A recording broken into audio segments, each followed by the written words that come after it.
चिंतन श्री गुरुदेव दत्त श्री स्वामी समर्थ श्री स्वामीच्या सारमता अध्याय 16 श्री गणेशाय नमः भक्तजन तणार्थ येतरूपे श्री दत्त भूरी प्रगट होत अक्कलकोटी वास केले जे जे झाले त्याचे भक्त त्यात श्रेष्ठ स्वामी सुत ऐकत त्याचे चरित्र महादोष जातील प्रसिद्ध मुंबई शहराचं हरिभाऊ नामे विख्यात आनंदे होते नांदत निर्वाह करीत नोकरीने कोकणाप्रती राजापूर तालुक्या इथे गाव सुंदर हरिभाऊ तेथील राहणार जात मराठे तयाची ते खोत त्या गावाचे होते संपन्न पूर्वीचे त्याच गावी तयाचे माताबंधू राहते मुंबई तयाचे मित्र ब्राह्मण उपनाव पंडित ते करता व्यापार त्यात तोटा आला तयासे एके समयी पंडितांनी स्वामी कीर्ती ऐकली कानी तेव्हा भावधरुनी मनी नमस केले स्वामी ते जरी 8 दिवसात मी होईन कर्जमुक्त तरी दर्शन त्वरित अक्कलकोटी येईन हरिभाऊ आणि त्याचे मित्र आपूचा व्यापार करतांत त्यात आपण नुसत्यानं सत्य येईल असे वाटले त्यांनी काढली एक युक्ती बोलावून पंडिताप्रती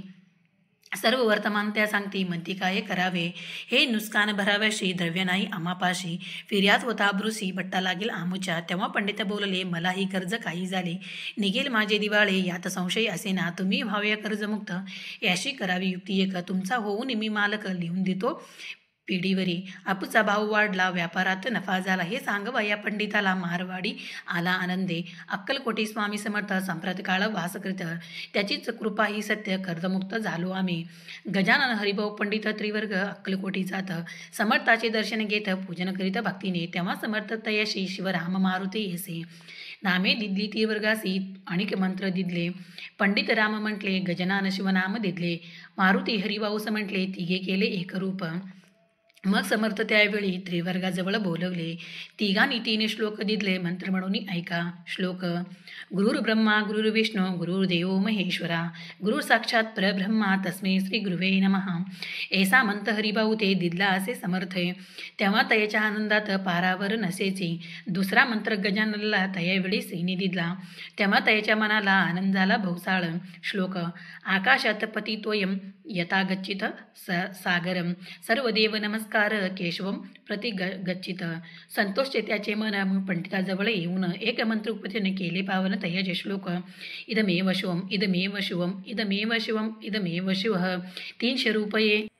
तयानी आणले होते मुंबईहून त्याचे काय करावे म्हणून विचारले समर्थाते असा प्रश्न ऐकून समर्थ बोलले त्याच लागून त्याच्या पादुका भरून ते आणाव्या सवर काही दिवस गेल्यावरी त्रिवर्गेके अवसरी उभे राहून जोडल्या करी आज्ञा मागती जावया आज्ञा मिळता तयाशी आनंद आले मुंबईसी हरिभाऊच्या मानसी ध्यास लागला स्वामीच्या त्या आत्मलिंग पादुका 14 दिवसपर्यंत देखा पायी वागवी भक्त सका दिल्या नाही कोणाते हरिभाऊ एके दिनी स्वामी समर्थ सन्निध येऊन दर्शन घेऊन स्वामीचे श्रीचरणी मस्तक त्यांनी ठेवले तो समर्थ त्याप्रती घेऊन या मांडीवरती वर्धहस्त सवर्सगती मस्तक त्याची ठेविला म्हणते तू माझा सुत झाली सत्ता निश्चित प्रदान करवे भगवे वस्त्र संसार देही सोडणी मग चाटे कफनी जोळी समर्थतायाशी दिली ती घेऊन या ते वेळी परिधान केले सवर आत्मलिंग पादुका सवर देती हरिभाऊचे करी म्हणती जाऊनी सागरा तिरी किल्ला बांधूनी राहावे जाऊन आता संसार लुटवावी आपला संसार लोभ मोहाणू मात्र चित्तातुवा न धरावा आज्ञा ऐकून येसी आनंद झाला मानसी सवर आले मुंबईशी साधुवेश घेऊन असो हरिभाऊने काय केले ब्राह्मणासी बोलविले संकल्प करून ठेवले तुळशीपत्र घरावरी हरिभाऊ घर लुटविता तारेनामी त्याची कांता ते करीत बहुत आकांता घेत उर बडविनी विनवते कर जोडणी अद्याप स्वस्थ करा आपला अंतर आपला हा विचार सोडून द्यावा प्राणप्रिया येशे तियेची उत्तर ऐकुनिया स्वामी कुमार समाधान बहुत प्रकार करीतिसे तियेचे स्त्रियांच्या अंगावरी अलंकार तीही लुटविले समग्र तिये दिदले शुभ्र वस्त्र परिधान करावया आत्मलिंग समर्थे स्वामी सुद्धा ते दिदले होते त्या पादुका स्वहस्ते मठामाजी स्थापल्या कामाटेपुऱ्या त्या समयी मठ स्थापला असे पायी हरिभाऊ होऊनी गोसावी मठामाजी राहिली इथे श्री स्वामी चर्च सारामृत नाना प्रकृत कथा संमत सदा भाविक भक्त परिसोत 6th अध्याय गोडा श्री रस्तु शुभम भवतु श्री स्वामी समर्थ अवधूत चिंतन श्री गुरुदेव दत्त श्री स्वामी समर्थ श्री स्वामीच्या सारमत अध्याय 17 श्री गणेशाय नमः मागील अध्याय एकदा सुंदर प्रख्यजे मुंबई शहर तेथे जाऊन स्वामी कुमार मठस्थापती समर्थाचा स्वामी नामाचे भजन त्याचे चरित्राचे कीर्तन त्याहून व्यवसाय अन्य स्वामी सुद्धा निर्णय स्वामी सुताची जननी काकूबाई नामे करुणी तिने हे वृत्त ऐकुनी दुःख केले अनिवार निजे मातेच्या शोक पाहून दुःखी झाले अंतकरण तिये लागी सावरून धरले सवर प्रेमाने नाना प्रकार स्वामी सुद्धा मातेची समाधान करीत मधुर शब्द समजावित परमात गोष्टी सांगुनी याशी पिशाच बाधा झाली कोणी करणी केली याची स्वय पाहिजे पाहिली पंचाक्षरी अडुणी त्या समी प्रख्यात थोर यशवंतराव भोसेकर तयसी देव मामलेदार सर्व लोक बोलती ऐसा विचार करुनी पोटी दर्शन आल्या उठाउठी सांगितल्या सुताची गोष्टी मुळापासनी सर्वही ऐकून देव मामलेदार हसून देती त्याशी पिशाच लागले थोर माझे निदूर नव्हेचे ऐसे उत्तर ऐकून दुःखी झाले अंतकरणे मग ते स्वामीसुताची जननी अक्कलकोटी येत असे असो इकडे स्वामीसुत मुंबई माझी वास्तविकत हिंदू पारसी स्वामी भक्त त्याचे उपदेश झाले मठ होता कामाटी पुऱ्यात तेथे जागा नव्हती प्रशस्त मग दिली कांदेवाडीत जागा एका भक्तणीने तारी नामी तिची कांता तीही त्रास देत स्वामीसुता परितयाच्या चित्ता दुःख खेद नशिते प्रथम मुंबई शहरात शके 1792 फाल्गुन कृष्ण त्रयोदश स्वामी जयंती केली असे कोणे एके समयाशी नगरकर नाना जोशी सहज आले मुंबईशी त्यांनी ऐकले वर्तमान पाहुणी स्वामीसुता प्रती आनंदले नाना चित्ती प्रेमानंदे चरणबंदिती स्तवन करते तयाचे स्वामी सुते तयाशी लाविले स्वामी भक्तीशी धन्य झाले नाना जोशी रंगेले भजनी समर्थाच्या पुढे जोशी बुवानी स्वामीची पत्रिका करून ती अर्पवाय श्रीचरणी अक्कलकोटी पातले पत्रिका श्रीचरणी अर्पिले स्वामी मूर्ती आनंदले समर्थ त्याची आज्ञा केली नगारा वाजा म्हणून नगारा वाजविता जोशी हसू आले समर्थासी पाहून या स्वभक्ताची परमानंद झाला असो अक्कलकोट नगरात शके 1793 प्रथम स्वामी जयंती करीत स्वामी सुते आनंदे छेले खेडे ग्रामत स्वामी प्रथम प्रगट होत विजय सिंह नामी भक्त गोट्या खेळत त्यासवय स्वामी सुत दिवसेंदिवस स्वामी भक्ती करी विशेष जन लाविले भजनास कीर्ती दोज आरंभिला मना माझी धरुणी कामना कोणी येताची दर्शना त्याशी समर्थ करती आज्ञा सुताकडे जावयशी स्वामी सुतही त्याप्रती मनातील खूण सांगती ऐकून जनचकित होती वर्णिती ख्याती सुताची एकदा स्वामी सुत अक्कलकोटी दर्शन येता तेव्हा समर्थ राजावड्यात राहिले होते आनंदे स्वामी दर्शन घेतला विण तो न सेवा उदकान ऐसे दिवस झाले ती न निराहार राहिला मग वाड्यासमोर जाऊन आरंभिले प्रेमळ भजन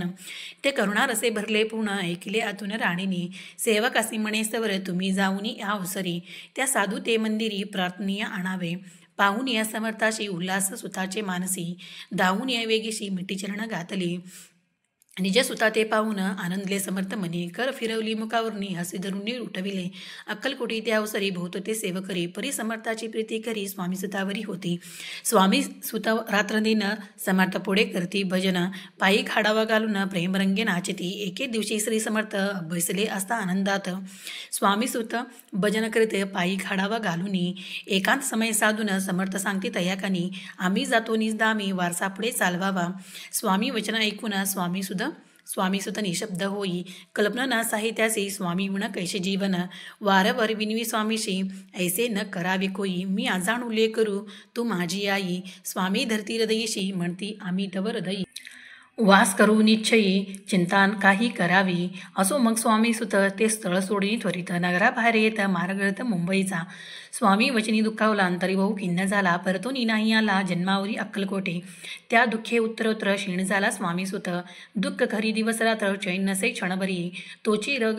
रोग लागला शेवटी आजारी पडला असा समाचार समजला अक्कलकोटी समर्थे स्वामी सुताचे जन्नी राहत असे त्या स्थानी तिने हे वर्तमान ऐकून विनवते समर्थाते मग समर्थ त्या अवसरी मुंबईस पाठवले सेवकरी म्हणती सुत्ता ते स्तवरी मज सन्निध्य आणावे परिसुत त्या सांगती आला नाही अक्कलकोटी विरह दुःख त्याचे पोटी रात्रदिन सलत असे मग सांगती समर्थ त्याचे घालुनी पेटीत घेऊन यावे त्वरित कोणीतरी जाऊनी तथापि स्वामीसुद्धा पाही अक्कलकोटी आली नाही दिवसेंदिवस देही क्षीण होत चालला अक्कलकोटी शेवटी बोलले समर्थ आत्ता जरी न ये सत्य तरी तोपवरून येतात ठेवली ती उडुकी याचा अर्थ स्पष्ट होताच तो समजला स्वामीसुद्धा परितोन आला अक्कलकोटा जीवित परवा न केला आजरवाडला विशेष श्रवणशुद्ध प्रतिपेदेस केला असे कैलासवास सर्व लोक हळहळती अक्कलकोटी त्या दिनी समर्थ करती विचित्र करणे बेसले स्नान करणी परी गंधना लाविती भोजनाते न उडती धरणीवरी अंग टाकते कोणा संगेन बोलती रुदन करते क्षणोक्षण इतुक्या माझी सवर मुंबईनी आली तार श्रुत झाला समाचार स्वामी सुतगत झाला मग काकूबाईने स्तवर जवळी केले मुंबापूर तेथे समजला समाचार परत पावला आत्मज निज पुत्र मरण वार्ता ऐकुनी करीती आकांत तो दुःखद समय वर्णिता दुःखांतरी होत असे असं मग काकूबाईने अक्कलकोटी लवलाही परतून आल्या पायी बोलल्या काय समर्थे सुत आपल्या भक्त असून अकाली पावला का मरण मग स्मरती जे हे चरण त्याचे तारण होय कैसा समर्थ बोलते तियसी उल्लंघन आमच्या आज्ञेसी तरी संधी सापडली काळासी ओढून बळेची मग नेला धन्य धन्य स्वामी कुमार उतरला बौद्धदी दुस्तर ख्याती झाली सर्वत्र कीर्ती अमर राहिला इथे श्री स्वामीचरित्र सारामृत नाना प्रकृता संमत भाविक भक्त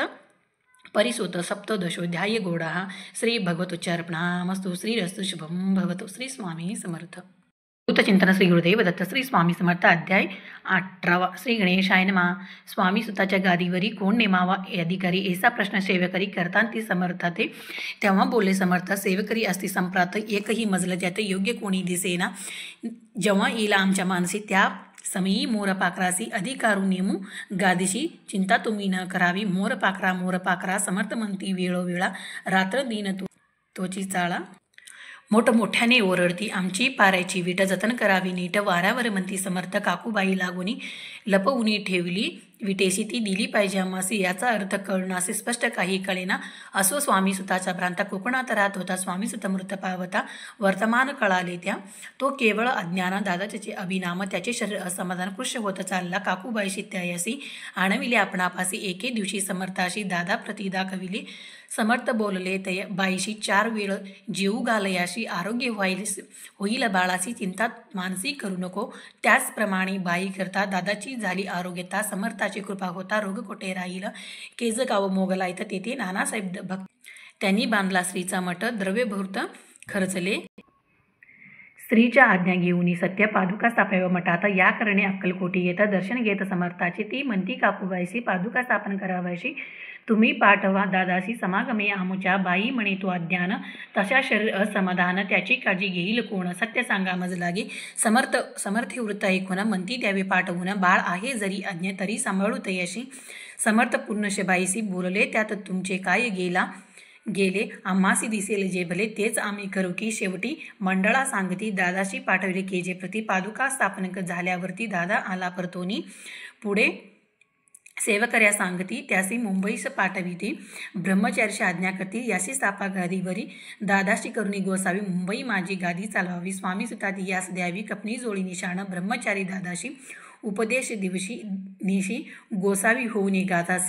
गादीशी चालवावे आपण दादा जरी अज्ञान होता तरी येशी गोष्टी करिता नाकारमणीची सर्वज्ञा न रुचे चित्ता त्याची या प्रवी ब्रह्मचार्यांनी पाहिले खटपट करुनी शेवटी दादाशी मुंबईहून अक्कलकोटी पाठविले समर्थ येशा समयशी आज्ञा केली भुजंगाशी घेऊन माझ्या पादुकासी मस्तक ठेव दादांच्या मोर्चल अणुनी स्तवर धरा म्हणती त्यावरी आज्ञेप्रमाणे सेवकरी करतांती तेशेच्या स्त्रीच्या पादुका स्त्री पडता उपरती झाली त्याची चित्ता हृदयी पगडला ज्ञान सध्या ज्ञान गेले ते याचे धन्य गुरुचे महिमान पादुका स्पर्श करून झाले तत्काळ ब्रह्मज्ञान काय धन्यता वर्णावी असो दादाची पाहुनी वृत्ती काकूबाई दचकले चित्ती म्हणे समर्था दादा प्रति वेडखचित लावले ती म्हणे समर्था आपण हे काय करता दादाची या शिरी ठेविता पादुका काय म्हणून समर्थ बोलले ती याची जे बरे वाटेल आम्हासी तेची करू या समर्था समयाशी व्यर्थ बडबड करू नको काकूबाई बोले वचन एकासी गोसावी बनवून टाकीला आपण मारून इतुकेचे पुरे झाले एकूण यशा वचनाला समर्थाशी क्रोधाला घाला म्हणती बाईला कोड्या माझी सवर काकूबाईने आकांत करुनी मांडला अनर्थ नाना अपशब्द बोलत बाळपेटीत सुहसे परिसमर्थते समयी लक्ष तिकडे दिले नाही दादाशी बनविले गोसावी कपनी जोडी अर्पली दुसरे दिवशी दादाशी समर्थ पाठवी ती भिक्षेशी ती पाहुणी काकूबाईशी दुःखे झाले आभार समर्थाशी हसू आले अधिकच कौतुक मांडले दादाशी जवळ बोलविले काय सांगितले तयाशी अनसूया तुझी माता तिच्या पाशी भिक्षा माग आता अवश्य म्हणून तत्वता ज्यांनी जवळ पाहतला ऐसे बाईने पाहून क्रोधाविष्टे अंतकरणी म्हणे तुझी हे करणी लोकापवाद कारण ऐकुनी मातेचे उदके दादा